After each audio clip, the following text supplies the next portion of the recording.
You ask Tiger to solve. This deals with linear equations with one unknown. The final result is x equals 10. Let's solve it step by step. Group all constants on the right side of the equation. Add 11 to both sides. Simplify the arithmetic.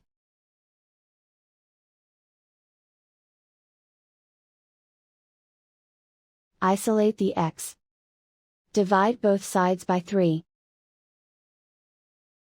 Simplify the fraction. Find the greatest common factor of the numerator and denominator. Factor out and cancel the greatest common factor. And so the final result is x equals 10.